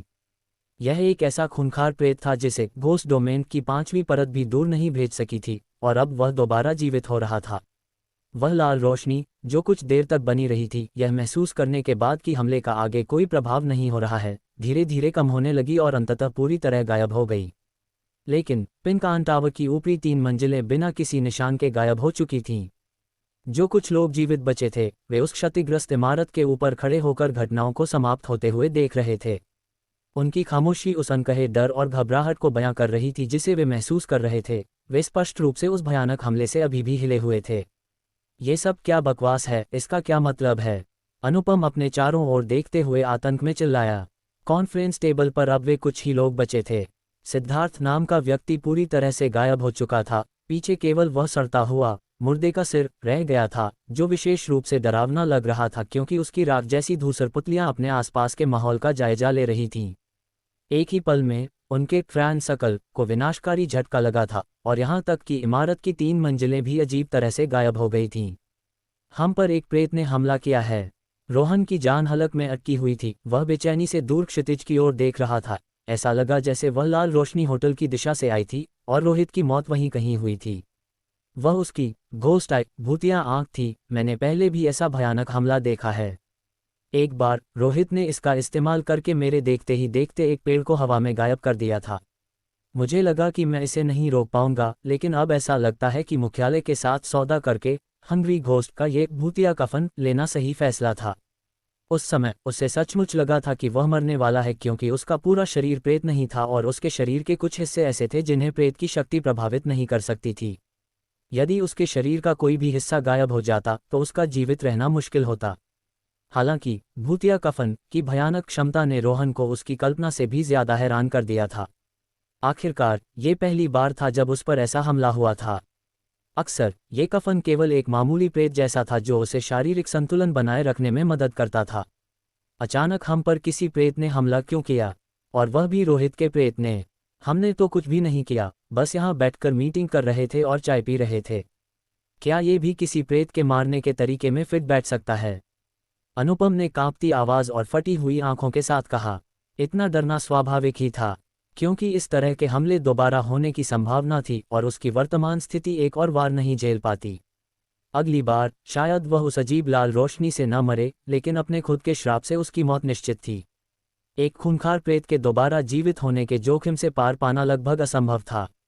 रमन का चेहरा सख्त था और अपने चारों ओर तबाही को देखते हुए उसकी भौहें तन गई थीं। कई लोग गायब हो चुके थे, अब केवल वे 3 लोग और वह मुर्दे का सिर ही बचा था। परिमल और चार्ली के अलावा जो पहले ही लापता हो चुके थे, फ्रैंक सर्कल के भीतर के लगभग सभी मुख्य घोस्ट मास्टर्स अब खत्म होने की कगार पर लग रहे थे। क्या यह एक इत्तेफाक है या हमें जानबूझकर निशाना बनाया जा रहा है? उस क्षण रमन को यह संदेह भी हुआ कि शायद रोहित मरा नहीं है और वह बदला ले रहा है, लेकिन आगे सोचने पर उसने इस विचार को खारिज कर दिया। रोहित की मौत उसकी अपनी घोस्ट सिजर्स भूतिया कैंची से हो चुकी थी, यहाँ तक कि प्रेत भी दोबारा जीवित हो गया था, इसलिए उसके जीवित रहने की कोई संभावना नहीं थी। शायद उन्होंने अनजाने में प्रेतों के मारने के किसी कानून को सक्रिय कर दिया था। हालांकि जैसा कि अनुपम ने कहा था, घोस्ट आई द्वारा निशाना बनाया जाना बेहद असंभव था। आखिरकार उनमें से कोई भी उस जगह नहीं गया था जहां रोहित की मृत्यु हुई थी। अगर किसी खूंखार प्रेत को मारना ही था तो इतने बड़े शहर में उसने इसी जगह को क्यों चुना? ऐसी बहुत सी बातें थीं जो मेल नहीं खा रही थीं। रमन भी इसका कोई तर्कसंगत उत्तर नहीं ढूंढ पा रहा था। जेमिनाई सेड, अध्याय 595, हमले की दूसरी लहर। 3 लोग बचे हैं और साथ में एक सिर जिसे हटाया नहीं जा सका, जिसके पुनर्जीवित हो रहे प्रेत होने का संदेह है। ठीक इसी समय पास की एक ऊंची इमारत के भीतर से रोहित दूर पिंक आन टावर की उन ऊपरी मंजिलों को घूर रहा था जो अभी अभी उसके 5वें स्तर के घोस्ट डोमेन की चपेट में आई थीं। उसने स्पष्ट रूप से देखा कि वहां क्या हुआ था। हालांकि उसका हमला अजीब और तेज था, जिसने उन्हें संभलने का मौका नहीं दिया, लेकिन फ्रैंक सर्कल के लोग आखिरकार तेज प्रतिक्रिया वाले घोस्ट मास्टर्स थे। उन्होंने तुरंत विरोध करने के लिए अपने प्रेतों की शक्तियों का उपयोग करना चुना। बस बात इतनी थी कि उनमें से अधिकांश इतने कमजोर थे कि वे इसे झेल नहीं सके और रोहित के 5वें स्तर के घोस्ट डोमेन द्वारा भेज दिए गए गायब कर दिए गए। कुछ लोग टिक नहीं पाए और खूंखार प्रेतों के फिर से सक्रिय होने के कारण मारे गए और फिर उन्हें भी दूर भेज दिया गया। इस चाल का वैसा प्रभाव तो नहीं पड़ा जैसी उम्मीद थी, लेकिन कम से कम इसने फ्रैंक सर्कल के कई महत्वहीन किरदारों का सफाया कर दिया। वह रोहन वास्तव में हंग्री घोस्ट का भूतिया कफन पहने हुए है। मुख्यालय ने सच में हंग्री घोस्ट का निपटारा कर दिया था, बस यह उम्मीद नहीं थी कि वह कफन इस आदमी के पास होगा। रोहन का सूट गायब होने के बाद बची हुई उन पोशाकों को देखकर रोहित का चेहरा थोड़ा और सख्त हो गया। असल में रोहन भी मर जाता, लेकिन उस भूतिया कफन ने घोस्ट आई के हमले को रोक दिया, बिल्कुल वैसा ही जैसा जयपुर शहर में पावन कुमार के साथ हुआ था। अगर मुझे ये पता होता तो मैं उस समय इतना सावधान नहीं रहता। मुझे बस हंग्री घोस्ट से वह भूतिया कफन छीन लेना चाहिए था। जब वह हंग्री घोस्ट से लड़ा था तब वह वाकई डरा हुआ था, और भले ही उसके पास कॉफिन नेल्स ताबूत की कीलें थीं, रोहित ने उस चीज को छूने की हिम्मत नहीं की थी। उसे डर था कि जरा सी हलचल भी संतुलन बिगाड़ सकती है और कॉफिन नेल्स के नियंत्रण को बेकार कर सकती है। आखिरकार उसने उस रोकथाम के लिए अपनी जान दांव पर लगा दी थी। लेकिन आधा साल बाद कुछ लोगों ने सच में हंग्री घोस्ट के शरीर से कपड़े उतारने की हिम्मत की थी। पता नहीं उन्हें अज्ञानी और निडर कहा जाए या लापरवाही से भरा साहसी। जेमिनाई सेड, कोई बात नहीं, आज इस आदमी के शरीर से इसे उतारना भी उतना ही अच्छा रहेगा। उससे ये कफन छीनना हंग्री घोस्ट से दोबारा संपर्क करने की तुलना में निश्चित रूप से बेहतर है। रोहित ने बिना किसी हिचकिचाहट के अपनी आंखें सिकोड़ लीं। हालांकि उसे केवल रमन ही कुछ असामान्य लगा। घोस्ट आई का हमला उस आदमी को प्रभावित नहीं कर सका। ऐसा लग रहा था कि उसने खुद को 5वें स्तर के घोस्ट डोमेन के प्रभाव से अलग करने के लिए किसी तकनीक का इस्तेमाल किया था, जिससे उस पर कोई असर नहीं पड़ा। जहां तक उस आदमी की बात है जिसे अनुपम कहा जा रहा था, वह तो बस खुशकिस्मत था कि बच गया। वह निश्चित रूप से अगले हमले में मारा जाएगा, क्योंकि वह उस स्थिति को और अधिक नहीं झेल पाएगा। तो अब मुझे रमन पर नजर रखने की जरूरत है। वह वाकई बहुत खास है। घोस्ट सिजर्स के बिना भी वह अन्य घोस्ट मास्टर्स से अलग है। शायद कोई अपवाद। रोहित ने दोबारा हमला करने में जल्दबाजी नहीं की। वह स्थिति के बारे में सोचना और उसका विश्लेषण करना चाहता था। भले ही एक टोन म्यूजिक बॉक्स का श्राप सीधा वार कर सकता था, लेकिन यह उसके स्वभाव में नहीं था। उसे पूरा यकीन नहीं था कि एक टोन म्यूजिक बॉक्स का श्राप अजेय था। अगर वह लापरवाही से काम करता और किसी प्रेत की शक्ति ने म्यूजिक बॉक्स के श्राप को बेअसर कर दिया, तो क्या वह खत्म नहीं हो जाएगा? हालांकि इसकी संभावना कम थी, लेकिन यह असंभव नहीं था। खासकर अब संकट के समय में एक छोटी सी चूक भी मौत का कारण बन सकती थी। इसलिए रोहित को यह सुनिश्चित करने की जरूरत थी कि उसका हर हमला प्रभावी हो और कम से कम एक व्यक्ति को तो मारे ही। क्या मुझे 6ठे स्तर के घोस्ट डोमेन को आजमाना चाहिए? रोहित ने विचार किया। उसने पहले कभी 6ठे स्तर के घोस्ट डोमेन का उपयोग नहीं किया था और वर्तमान में वह केवल लंबे समय तक चलने वाले 5वें स्तर के घोस्ट डोमेन को ही बनाए रख सकता था, जिससे कुछ कम खौफनाक प्रेतों, इंसानों और इमारतों को गायब किया जा सकता था। हालांकि ये गायब होना केवल अस्थायी था और वह निश्चित था कि यह कब तक चलेगा, लेकिन अंततः ये गायब हुए प्रेत वापस प्रकट होने ही वाले थे। नहीं, इसकी कोई ज़रूरत नहीं है। छठे स्तर के घोस्ट डोमेन में जोखिम है, और अगर इसने एक टोन म्यूजिक बॉक्स के श्राप को प्रभावित किया तो समस्या हो सकती है। रोहित ने बिना किसी ठोस कारण के इतना भयानक प्रयास करने का जोखिम नहीं उठाया। अब उसके पास अमरता का एक कवच था और गलतियों की गुंजाइश भी काफ़ी थी, इसलिए लगातार हमले करना ही सही तरीका था। प्रेत शक्तियों की चरम सीमा तक जाने की कोई आवश्यकता नहीं थी। इसके साथ ही उसने अपने डरावने पीले और खून की लाली से रहित हाथ को देखा। उसका घोस्ट हैंड, भूतिया हाथ, संतुलन बनाए रखे बिना ही 3 प्रेतों को पूरी तरह से दबा सकता था। आमतौर पर यह हाथ बहुत काम का नहीं था और मुख्य रूप से उसकी जान बचाने के काम आता था, लेकिन अब अन्य घोस्ट मास्टर्स के लिए यह हाथ सबसे घातक चीज थी, क्योंकि अब बिना किसी पाबंदी के इसकी भयानक शक्ति पूरी तरह से मुक्त हो चुकी थी। अगले ही पल वह एक बार फिर गायब हो गया। इस बार रोहित ने सीधे उनके बीच घुसने का फैसला किया। रोहित के होने वाले दूसरे हमले का सामना करने के लिए बचे हुए उन कुछ लोगों के पास कोई तैयारी नहीं थी और वे पिछले हादसे को लेकर आपस में बहस करने लगे थे। अध्यक्ष रमन, हमें जल्दी यहाँ से निकलना चाहिए। चूंकि प्रेत ने हम पर एक बार हमला किया है तो वह दूसरी बार भी हमला कर सकता है। हर कोई जानता है कि प्रेतों को मारा नहीं जा सकता, और अगर हमें फिर से वैसा ही हमला झेलना पड़ा तो हमारी पूरी शक्ति खत्म हो जाएगी। इतना भारी नुकसान होने और इतने सारे लोगों के चले जाने के बाद मुख्यालय के पास भी कहने के लिए कुछ नहीं बचेगा। अनुपम बहुत डरा हुआ था और जल्दी में लग रहा था। अभी अभी हुए उस खौफनाक मंजर से डरने के अलावा वह पास में ही दोबारा जीवित हो रहे अन्य प्रेतों को लेकर भी चिंतित था। हालांकि उनमें से अधिकांश अपने इंसानी शरीर के साथ ही गायब हो गए थे, लेकिन सिद्धार्थ का वह मुरझाया और सड़ता हुआ मुर्दे का सिर अभी भी वहीं पड़ा था। उस सिर की आंखें अभी भी पागलों की तरह घूम रही थीं, जिससे चिंता होना स्वाभाविक था। चलो सेफ हाउस चलते हैं और कुछ समय वहीं रुकते हैं। जब हमें यकीन हो जाएगा कि सब ठीक है तब हम यहाँ से निकलने का मौका ढूंढेंगे, रमन ने कहा और फिर समझाया, अगर हमें वास्तव में किसी प्रेत ने निशाना बनाया है तो हम चाहे कहीं भी जाएं, हम पर हमला हो सकता है, इसलिए भागना बेकार है। हमें पहले स्थिति की पुष्टि करनी होगी। हालांकि इस बार कई लोग मारे गए हैं, लेकिन ये कोई बड़ी समस्या नहीं है। विकल्प के तौर पर बहुत से लोग मिल जाएंगे और हम बाद में एक नए समूह को आगे बढ़ा सकते हैं। हम पर कोई असर नहीं पड़ेगा। वह किसी कंपनी के सीईओ की तरह बात कर रहा था, जो प्रबंधकों और कर्मचारियों के जाने पर नए बैच की भर्ती करने की योजना बना रहा हो। जब तक वह जीवित था उसका फ्रेंड सर्कल नहीं टूट सकता था, और उसे विश्वास नहीं था कि ऐसी अलौकिक घटनाएं उसे कभी हरा पाएंगी। रोहन, सिद्धार्थ का सिर अपने साथ ले लो। वह चीज़ बहुत खतरनाक है और हम उसे यहाँ ऐसे ही नहीं छोड़ सकते, और वैसे भी वह किसी समय काम आ सकता है, रमन ने आगे कहा। अनुपम, जिसका ओहदा बहुत बड़ा नहीं था, केवल अनिच्छा से और सावधानी से उस सिर को लपेट पाया। यह एक प्रेत का सिर था। आप खुद को इसका निशाना बनने नहीं दे सकते थे, वरना हालात संभालना बहुत मुश्किल हो जाता। जब तक सिद्धार्थ जीवित था तब तक ठीक था, लेकिन अब जब वह मर चुका है तो एक प्रतिशोधी प्रेत का दोबारा जीवित होना और भी भयानक होगा। सोना या कोई अन्य धातु न मिलने के कारण उन्होंने सिर को लपेटने के लिए साधारण कपड़ों का ही उपयोग किया, लेकिन फिलहाल इससे कोई समस्या नहीं होनी चाहिए थी। सेफ हाउस पहुंचने के बाद वे इससे निपट लेंगे। रोहन, क्या तुम्हें घोस्ट डोमेन की ज़रूरत नहीं है? क्या तुम सीधे चलकर वहां जाने वाले हो? अनुपम ने उस खतरनाक और सड़ते हुए सिर को थामे हुए पूछा।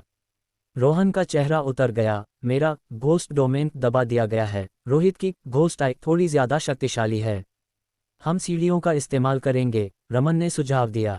जब घोस्ट डोमेन आपस में टकराते हैं तो आमतौर पर 2 ही परिणाम होते हैं, या तो कमज़ोर घोस्ट डोमेन दब जाता है और बेकार हो जाता है, या फिर दोनों का उपयोग तो किया जा सकता है लेकिन वे एक दूसरे के काम में बाधा डालते हैं। दूसरी स्थिति फिर भी ठीक है क्योंकि हस्तक्षेप इतना बड़ा नहीं होता, लेकिन पहली स्थिति बहुत बुरी है, जो किसी प्रेत की शक्ति को लगभग शून्य कर देती है। रोहन पहली श्रेणी में आता था। उसका घोस्ट डोमेन पूरी तरह से घोस्ट आई के घोस्ट डोमेन द्वारा दबा दिया गया था, जिससे वह उपयोग के लायक नहीं रहा। हालांकि जैसे ही वे तीनों सुरक्षा के लिए अस्थायी रूप से सेफ हाउस की ओर पीछे हटने वाले थे, उनके शरीरों को अचानक एक असामान्य एहसास हुआ। एक ठंडे नीले मुर्दे के हाथ ने बिना किसी सूचना के उनके टखनों को पकड़ लिया था, जैसे कोई खूंखार प्रेत उन्हें जाने से रोक रहा हो। क्या ये दूसरा हमला है? अनुपम का चेहरा आतंक से भर गया और उसका शरीर कांपने लगा। केवल उसे ही इस रहस्यमयी हमले का अनुभव नहीं हुआ था। रोहन के न केवल टखने पकड़े गए थे, बल्कि एक और हाथ अचानक प्रकट हुआ और उसने उसका कंधा जकड़ लिया। इसके अलावा उसे अपने सिर के पीछे उंगलियां रेंगती हुई महसूस हुईं, जैसे कोई लाश उसके सिर के पिछले हिस्से को छूने के लिए हाथ बढ़ा रही हो। उस चुभती हुई और जमा देने वाली ठंड ने एक ही पल में रोंगटे खड़े कर दिए। रमन के शरीर से तो और भी ज्यादा मुर्दे के हाथ निकल रहे थे, उसके कपड़ों, आस्तीनों, पतलून की टांगों से। यहाँ तक कि उसके मुंह से भी उंगलियां बाहर आ रही थीं। इस क्षण हमेशा शांत रहने वाले रमन के चेहरे पर भी हैरानी के भाव आ गए, क्योंकि रमन ने महसूस किया कि उसके शरीर के भीतर का प्रेत दबा दिया गया था। जेमिनाई सेड, अध्याय 596, अपनी जमीन थामे हुए। पिनकान टावर के मीटिंग रूम पर पहला हमला एक भयावह लाल चमक के रूप में हुआ था, जो इतना तेज और अचानक था कि महज कुछ ही सेकंड में उसने अधिकांश लोगों की जान ले ली। केवल कुछ ही लोग उस हमले को झेल पाए और जीवित रहने में सफल रहे। उन्हें लगा कि पहले हमले के बाद आखिरकार शांति हो जाएगी। जो लोग प्रेत के हमले की शर्तों में फिट बैठते थे, वे पहले ही मर चुके थे। निश्चित रूप से अब वह प्रेत इस जगह पर ध्यान केंद्रित नहीं करेगा। रमन, रोहन और अनुपम ने सिद्धार्थ के मुर्दे के सिर के साथ पिनकान टावर के भूमिगत सेफ हाउस में अस्थायी शरण लेने की योजना बनाई। उनके सामाजिक दायरे की वित्तीय शक्ति और अनगिनत पूंजीपतियों द्वारा दी गई असीमित फंडिंग को देखते हुए एक सेफ हाउस बनाना बिल्कुल भी मुश्किल नहीं था। हालांकि दूसरा हमला और भी विचित्र था। मौत की तरह नीले रंग की हथेलियां, जैसे कि लाशों के ढेर से बाहर निकल रही हों, अचानक सभी के शरीर पर प्रकट होने लगीं। ये ठंडी और डरावनी हथेलियां, जिनकी उंगलियां सख्त थीं और एक साधारण व्यक्ति की तुलना में कहीं अधिक शक्तिशाली थीं, उन्हें जकड़कर छटपटाने लगीं, जिससे किसी के भी रोंगटे खड़े हो जाएं। ये हमला किसी बाहरी प्रहार के बजाय एक श्राप की तरह महसूस हो रहा था, जैसे कोई आंतरिक मानसिक हमला हो। ऐसा लग रहा था कि असली प्रेत किसी समय उनके शरीर में प्रवेश कर चुके थे और अब बाहर निकलने के लिए छटपटा रहे थे। सत्यानाश, ये फिर शुरू हो गया, रोहन सदमे और गुस्से में चिल्लाया। उसने अपने कपड़ों के माध्यम से हथेलियों को खुद को जकड़ते हुए महसूस किया, लेकिन उसके पहने हुए भूतिया कफन ने उस भयानक हमले को रोक दिया, जिससे वे हाथ तुरंत उसके शरीर पर हावी नहीं हो पाए और वह सुरक्षित रहा। फिर भी इस समय वह बेहद निराश महसूस कर रहा था। 3 प्रेतों पर कमान होने के बावजूद उसने पाया कि उसका घोस्ट डोमेन दबा दिया गया था और बेकार हो गया था। भूतिया कफन ने हमलों की लहरों को तो रोक दिया, लेकिन इसके साथ ही उसका शरीर तेजी से गलने लगा। अगर यह जारी रहा तो उसका शरीर अंततः पूरी तरह से एक लाश बन जाएगा। मैं मरना नहीं चाहता, अनुपम टूटने की कगार पर था। उसने उन भयानक नीले हाथों को खींचने और झटकने की कोशिश की, लेकिन उसे ये देखकर डर लगा कि ये हाथ उसके शरीर से ही उगते हुए लग रहे थे, जिन्हें तब तक नहीं हटाया जा सकता था जब तक कि वह अपने मांस को फाड़कर उन्हें जबरदस्ती बाहर न निकाल दे। फिर भी ये संभव नहीं था। अनुपम ने महसूस किया कि उसकी आंखों के गड्ढों से कई अजीब उंगलियां निकल रही थीं, जो उसके गालों को पकड़ रही थीं, जैसे कि वे बाहर निकलकर उसके मांस के हर इंच को फाड़ देना चाहती हों। उस जमने वाले हमले ने उसे पागल कर दिया। बिना सोचे समझे उसने सिद्धार्थ के मुर्दे के सिर को लपेटने वाला कपड़ा फेंक दिया और उस सिर को अपनी ओर उठा लिया। वह ताज़ा कटा हुआ सिर अब इस हद तक सड़ चुका था कि उसे पहचानना मुश्किल था। उससे एक घिनौनी बदबू आ रही थी और खोपड़ी पिचक गई थी, जैसे किसी ने उसे बेरहमी से कुचल दिया हो। सबसे अजीब बात यह थी कि अंदर कोई हड्डियां नजर नहीं आ रही थीं। फिर भी उस सड़ते हुए सिर की बेजान भूरी आंखों की जोड़ी लगातार घूम रही थी, जैसे वे कभी रुकी ही न हों। जैसे ही अनुपम ने मुर्दे के सिर को अपनी ओर उठाया, आंखों ने घूमना बंद कर दिया। वे धुंधली, खोखली आंखें अचानक केंद्रित हो गईं और अनुपम को डरावने तरीके से घूरने लगीं। इसके बाद जो हुआ वह अविश्वसनीय था।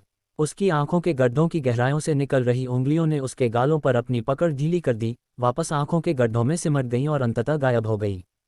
जिन हाथों ने उसके टखनों को पकड़ रखा था, उन्होंने भी पल भर में अपनी पकड़ छोड़ दी और ऐसे पीछे हट गए जैसे किसी ने खौलते पानी से अपना हाथ खींच लिया हो। उसके शरीर पर मौजूद वे भूतिया हाथ लुप्त हो रहे थे। इस सब का कारण वास्तव में उसके हाथों में मौजूद वह मुरझाया और सड़ता हुआ मुर्दे का सिर था। वह प्रेत, जिसे 5 परत वाला घोस्ट डोमेन भी नहीं हटा सका था, इन भूतिया हाथों से कहीं अधिक भयानक लग रहा था। ये दुख की बात थी कि घोस्ट मास्टर सिद्धार्थ कम भाग्यशाली था। उसका सिर तो रह गया था, लेकिन उसका शरीर 5 परत वाले घोस्ट डोमेन के भीतर गायब हो गया था। ये काम कर रहा है। मौत के मुंह से वापस आने के बाद अनुपम अब हैरान भी था और राहत में भी। लेकिन जैसे ही उसके शरीर से भूतिया हाथ गायब हुए, उसने जल्दी से उस सड़ते हुए सिर को नीचे रख दिया और उसे अपने कपड़ों से ढक दिया। वह उस सड़ते हुए सिर द्वारा बहुत देर तक देखे जाने का जोखिम नहीं उठा सकता था, अन्यथा वह मर जाता। सिद्धार्थ के साथ ऐसा इसलिए हुआ क्योंकि उसका शरीर एक तरफ मुड़ा हुआ था और वह सीधे उस लाल रोशनी के स्रोत के सामने नहीं था, वरना वह पहले हमले को झेल सकता था। उस संक्षिप्त संपर्क के दौरान भी अनुपम को महसूस हुआ कि उसकी खाल सड़ रही है और चेहरे से उतर रही है। सबसे भयानक बात, उसे कोई दर्द महसूस नहीं हो रहा था। ऐसा लग रहा था जैसे उसका दिमाग भी सड़ रहा हो। फिर भी वह किसी तरह हमलों की दूसरी लहर को झेल गया और जीवित रहा। लेकिन वे कल्पना भी नहीं कर सकते थे कि उन मुर्दे के हाथों का मुख्य निशाना न तो कफन पहने रोहन था, न ही सड़ता हुआ सिर पकड़े अनुपम। वे तो बस हमले की चपेट में आ गए थे। असली शिकार तो रमन था, पिनकांटावा का अध्यक्ष और घोस्ट सिजर्स भूतिया कैंची का मालिक। रमन के शरीर की स्थिति दूसरों की तुलना में बहुत खराब थी। उसका पूरा शरीर उन अजीब हथेलियों द्वारा जकड़ लिया गया था और उसकी उंगलियां उसके मुंह, कान, नाक से बाहर निकल रही थीं, और यहाँ तक कि उसका पेट भी ऐसे मथ रहा था जैसे कोई हाथ अंदर लापरवाही से घूम रहा हो। जो बात और भी भयानक थी वह ये कि उन भूतिया हाथों में उसके शरीर के भीतर के प्रेतों को दबाने की क्षमता थी। ये केवल उसे गला घोंटने या फाड़ने के लिए शरीर पर किया गया एक साधारण आक्रमण नहीं था। अपने अनुभव के आधार पर वह ये निष्कर्ष निकाल सकता था कि उन भूतिया हाथों ने शायद किसी प्रेत की पहेली का एक हिस्सा प्राप्त कर लिया था, जिससे उनकी कमी पूरी हो गई थी और वे एक और भी भयानक इकाई बन गए थे। यहाँ आखिर चल क्या रहा है? रमन गुस्से में था। उसे अपना मुंह ठंडी हथेलियों से भरा हुआ महसूस हो रहा था जो अंदर से उसका गला दबा रही थी, जिससे वह बोल नहीं पा रहा था। उसके पेट में मौजूद हाथ और भी ढीठ था, जो उसके शरीर को खिलौना समझकर लगातार तबाही मचा रहा था। इसके अलावा एक भूतिया हाथ पहले से ही उसका सिर मरोड़ रहा था। ताकत इतनी ज्यादा थी कि विरोध की कोई गुंजाइश नहीं थी। अगर यह जारी रहा तो उसकी गर्दन टूट सकती थी, उसका शरीर फट सकता था और वह उन हाथों के प्रहार से मारा जा सकता था। अगर उसकी मृत्यु इस तरह होती तो शायद ये पूरे अलौकिक जगत में एक मजाक बन जाता। एक बड़ी कंपनी का अध्यक्ष ऑफिस मीटिंग में बैठा हुआ अजीब तरीके से एक भूतिया हाथ द्वारा गला घोंटकर मार दिया गया। लेकिन जिन्होंने इसका अनुभव नहीं किया है वे कभी नहीं जान पाएंगे कि एक भूतिया हाथ का हमला इंसान को कितना बेबस महसूस करा सकता है। 3 प्रेतों को दबाने की क्षमता और घोस्ट डोमेन की तीसरी परत से शरीर के सभी हिस्सों में होने वाला प्रवेश लगभग असाध्य था। कोई भी घोस्ट मास्टर ऐसे हमले को नहीं झेल सकता था। उसने विरोध करने की कोशिश की लेकिन वह निष्फल रही। एक मामूली मानवीय प्रयास उन भूतिया हाथों के सामने कैसे टिक सकता था? उसका शरीर लगातार मुड़ने और फटने लगा। रमन का पूरा निचला जबड़ा उन हाथों द्वारा बेरहमी से फाड़ दिया गया था। उसकी गर्दन की कशेरुकाओं से टूटने की आवाज़ें आ रही थीं और उसके हाथ पैर आसानी से तोड़ दिए गए थे, जो उसके शरीर पर हर तरह की अकल्पनीय स्थितियों में घुमाए जा रहे थे। रमन की आंखें फटी रह गईं, जिनमें गुस्सा और बेबसी भरी थी। उसे जरा भी डर महसूस नहीं हो रहा था, बल्कि वह सोच रहा था, ये सब आखिर था क्या? पहले वह अजीब लाल रोशनी उस पर चमकी और उसके बाद इन भूतिया हाथों का हमला। ये पूरी तरह से बेतुका था। ऑफिस में बैठे हुए रोहित की मौत की जगह से इतनी दूर होने पर किसी भी तरह से उन प्रेतों के मारने के तरीके को सक्रिय करना असंभव था। अगर पहली बार एक इत्तेफाक हो सकता था तो ये दूसरी बार समझ से बाहर था। इसका केवल एक ही स्पष्टीकरण था, रोहित के न मरने का संदेह था। हालांकि वह एक प्रतिशोधी प्रेत के रूप में जीवित हो रहा होगा, लेकिन उसे अभी भी जीवित होना चाहिए, जो अपनी बची हुई थोड़ी सी चेतना के सहारे उस सक्रिय होते प्रेत को इन लोगों को मारने के लिए नियंत्रित कर रहा था। इसलिए दोनों हमले इतने भयानक और क्रूर थे। यह ऐसा था जैसे वास्तव में कोई एस ग्रेड की अलौकिक घटना घटी हो, जिसमें प्रतिक्रिया देने की कोई संभावना ही न बची हो। रोहित, रमन का गला कांप उठा, उसकी आंखें गुस्से से भर गईं, जैसे वह जोर से दहाड़ने वाला हो। लेकिन इससे पहले कि वह कोई आवाज़ निकाल पाता, हड्डियों के टूटने की तेज आवाज़ के साथ उसका सिर पूरी तरह से झुक गया और वह बेजान होकर जमीन पर गिर पड़ा। वह मर चुका था, भूतिया हाथों के हमले से मारा गया। क्या? ऐसा नज़ारा देखकर रोहन का चेहरा बुरी तरह बदल गया। अध्यक्ष रमन मर गया। वह इस हमले को नहीं झेल पाया। ऐसा कैसे हो सकता है? भूतिया हाथों का हमला उतना भयानक नहीं था जितना कोई कल्पना कर सकता है। इससे बचने के लिए केवल प्रेतों की रक्षा करने की क्षमता की आवश्यकता थी। अनुपम और उसने खुद ऐसा करने में सफलता प्राप्त की थी, तो कोई कारण नहीं था कि रमन को इस तरह मरना चाहिए था, है ना? क्या ये कोई भ्रम था? रोहन ने अपनी आंखें जोर से झपकाईं, ये सोचकर कि उसने गलत देखा है। लेकिन लाश वहीं पड़ी थी, जो नकली नहीं लग रही थी। शायद वह सच में मर चुका था। भले ही विश्वास करना मुश्किल था, लेकिन रोहन इस बात को लेकर निश्चित हो सकता था कि यह रमन कोई बनावटी व्यक्ति नहीं था, वह निर्विवाद रूप से असली रमन था। अध्याय 597। दूसरा रमन। क्या रमन मर गया? इस समय न केवल रोहन और फ्रैंक सकल का वू यून इस पर विश्वास नहीं कर पा रहे थे, बल्कि स्वयं रोहित भी थोड़ा हैरान था, जो घोस्ट डोमेन की तीसरी परत में रहकर व्यक्तिगत रूप से इस भयानक दृश्य का संचालन कर रहा था। रोहित की नज़र में रमन घोस्ट डोमेन की पांचवी परत को भी आसानी से झेल सकता था, तो वह भूतिया हाथ घोस्ट हैंड के हमले से इतनी आसानी से कैसे खत्म हो गया? हालांकि रोहित जानता था कि उसका भूतिया हाथ अब बिना किसी शर्त के 3 प्रेतों को दबा सकता है और चुपचाप स्पिरिट मैनिपुलेटर्स के शरीर में घुस सकता है, लेकिन रमन ने अभी तक भूतिया कैंची का उपयोग नहीं किया था और न ही उसने बचाव के लिए अपने शरीर के प्रेतों को सक्रिय किया था। क्या ऐसा हो सकता है कि 3 प्रेतों के दमन और उसकी गतिविधियों को रोकने के कारण वह विरोध करने में असमर्थ हो गया और असहाय होकर मारा गया? रोहित की नज़रें रमन की लाश पर टिकी थीं। लाश असली थी, नकली नहीं, वह इस बात को लेकर पूरी तरह आश्वस्त था। यह असंभव नहीं है, बिल्कुल वैसे ही जैसे मुझ पर फ्रैंक सकल के लोगों ने रहस्यमयी हमला किया था। मेरा सिर बिना किसी प्रतिरोध के फट गया और मैं जमीन पर एक लाश बनकर गिर पड़ा था। उन 3 प्रेतों द्वारा बनाए गए संतुलन का क्या? उन्हें भी जीवित रहने के लिए एक टोन म्यूजिक बॉक्स के श्राप की जरूरत है। इस शकल में दुर्घटनाएं होना आम बात है, उसने मन ही मन सोचा। वह केवल इसी तरह इसकी व्याख्या कर सकता था। लाश का रहस्य? नहीं, कुछ सही नहीं है। हालांकि जैसे ही रोहित ने भूतिया हाथ को वापस खींचा, उसे कुछ अतार्किक लगने पर हैरानी हुई। रमन मर चुका था और उसका शरीर वहां पड़ा था, लेकिन किसी खूंखार प्रेत का पुनरुत्थान नहीं हुआ, यहां तक कि किसी हलचल का संकेत भी नहीं मिला। ऐसा लग रहा था जैसे शरीर के अंदर कोई प्रेत था ही नहीं। रमन के बारे में कुछ तो गड़बड़ है। रोहित को खतरे का आभास हुआ, लेकिन केवल यही बात उसे आगे बढ़ने से नहीं रोक सकती थी। इस बार भूतिया हाथ ने रमन की जान ले ली थी, लेकिन वू यून और रोहन अभी भी जीवित थे। वू यून के पास मौजूद मुर्दे के सिर ने उसका ध्यान खींचा था। मुझे पहले संभावित खतरे को खत्म करना होगा। उस वू यून को हटाओ, फिर बाकियों से निपटूंगा। रोहन के पास 2 पुख्ता प्रेत हैं। मैं भूतिया कफन से अच्छी तरह वाकिफ हूँ। उसका घोस्ट डोमेन अभी मेरे द्वारा दबा दिया जाना चाहिए और वह उपयोग करने में असमर्थ होना चाहिए। रोहित नहीं रुका। वह घोस्ट डोमेन की तीसरी परत से चलते हुए वू यून के करीब पहुंचा। आसन खतरे से अनजान वू यून कांप रहा था, खासकर अपने सामने रमन की लाश देखकर। रोहन, अध्यक्ष रमन मर चुके हैं। वू यून डरी हुई आवाज में चिल्लाया। रोहन का चेहरा उदास और बदरंग था। चिल्लाओ मत, मैंने भी देख लिया है। रमन अभी उस हमले को नहीं रोक पाया, उसे मार दिया गया। एहसास, अब केवल एक ही स्पष्टीकरण बचा है। रोहन पूरी सतर्कता से चारों ओर देखते हुए बोला। अगर रोहित वास्तव में पूरी तरह मर गया होता, तो उसका प्रतिशोधी प्रेत पुनर्जीवित होने के बाद हमारे पीछे नहीं आता। इन 2 हमलों ने ये स्पष्ट कर दिया है, ये जानबूझकर किया गया हमला है। हमारा फ्रैंक सकल जयपुर शहर के पूरे जिले को नियंत्रित करता है, और उसके अलावा किसकी हिम्मत होगी हमसे टकराने की? यह विश्लेषण सुनकर वू यून चौंक गया। उन पर कोई प्रेत हमला नहीं कर रहा था, बल्कि रोहित हमला कर रहा था, जिसने उस प्रतिशोधी प्रेत पर नियंत्रण पा लिया था। लानत है, ये सब रमन की गलती है। कह रहा था कि रोहित मर चुका है, उसने उसे मार गिराया है, बड़ा बॉस बन रहा था, और अब उसने इस मामूली मामले को बिगाड़ दिया। वू यून सदमे और गुस्से में था। अगर रोहित सच में अभी भी जीवित था, तो उसके निशाने पर होना किसी प्रतिशोधी प्रेत के निशाने पर होने से भी ज्यादा डरावना था। रोहित, मैं समझ सकता हूं कि तुम बदला लेना चाहते हो, लेकिन मैं मुख्यालय का कप्तान भी हूं। रोहन खाली वातावरण की ओर चिल्लाया।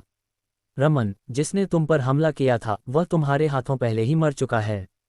अब रुक जाओ, मैं फ्रैंक सकल की कमान संभाल सकता हूं और तुम्हारे साथ सौदा कर सकता हूं।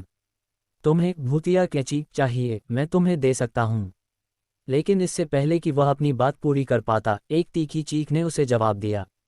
एक पीला ठंडा हाथ प्रकट हुआ और उसने वू यून की गर्दन को कसकर पकड़ लिया। जैसे ही चीखें शांत हुईं, वू यून की गर्दन टूट चुकी थी। असली अध्यक्ष का आगमन। पिंकान टावर के एक भूमिगत स्तर पर एक सुरक्षित कमरा था। उसके भीतर एक अकेला कंपार्टमेंट था। अचानक दरवाज़ा खुला और सड़न की दुर्गंध बाहर आने लगी। क्या मैं एक बार मर चुका हूँ? एक कर्कश आवाज़ गूंजी। जब वह आकृति अंततः बाहर निकली, तो फ्लोरोसेंट रोशनी ने उसका रूप उजागर किया। वह रमन था, लेकिन एक सूक्ष्म अंतर था। पहले वाला रमन एक स्वस्थ जीवित व्यक्ति की तरह था, लेकिन ये रमन एक दुबले पतले शव जैसा था, जिसकी आंखें डरावनी और खून जैसी लाल थीं। Ghost domain. लगता है वास्तव में कोई गंभीर समस्या उत्पन्न हुई है। यहाँ तक कि तस्वीर वाले मैं की भी मृत्यु हो गई है, वह बड़बड़ाया। चून की चीज़ें इस हद तक पहुँच गई हैं, मैं चुपचाप नहीं बैठ सकता। वह कुछ कदम आगे बढ़ा और एक बर्फीली हवा चलने लगी। वह सीधे रोहित के घोस्ट डोमेन की दूसरी परत में दाखिल हो गया। इस घोस्ट डोमेन की विशेषताएं जयपुर शहर के रोहित से बहुत मिलती जुलती हैं। क्या पिछली बार जब मैं भूतिया कैंची उधार लेने आया था, तब मैं उस आदमी को मारने में असफल रहा था। रमन अपनी याददाश्त का एक हिस्सा खो चुका था, लेकिन उसका इरादा स्पष्ट था। अगर ऐसा है तो मैं उसे अभी मार दूंगा। उसने छत की ओर देखा, उसकी नज़र इमारत की परतों को चीरती हुई ऊपर चली गई।